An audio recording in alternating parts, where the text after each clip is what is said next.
Welcome to the World Golf Report presented by the Canadian Tour, where tomorrow's champions are today. Overseas this week, the European Tour is at the SAAB Wales Open at Celtic Manor Resort, site of the 2010 Ryder Cup.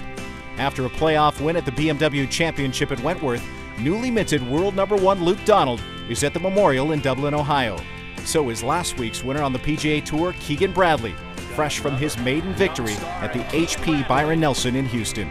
The Canadian Tour is fresh off its international swing through Colombia and Mexico, where Canadian Adam Hadwin of Abbotsford, BC, won the inaugural Pacific Columbia Tour Championship, and Roger Sloan from Merritt, BC, started his sophomore season with a second-place finish, losing to eventual winner Jose de Jesus Rodriguez in a playoff at the historic Mexican PGA Championship in Mazatlan.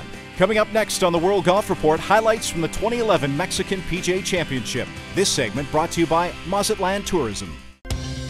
Welcome back to the World Golf Report. Mazatlan has been a stop on the Canadian Tour since 2005, a magnificent city set at the foot of the Sierra Madre Mountains on a peninsula that extends into the Pacific Ocean. The remarkable Robert Trent Jones Jr. course at Estrella del Mar Golf and Beach Resort proved to be a solid test for some of the best up-and-coming golfers in the world. Tournament favorite Jose de Jesus Rodriguez prevailed in a playoff to clinch his first Canadian Tour victory. The Canadian Tour is in Victoria, British Columbia this week for the Times Colonist Island Savings Open, celebrating its 28th year on the Canadian Tour schedule.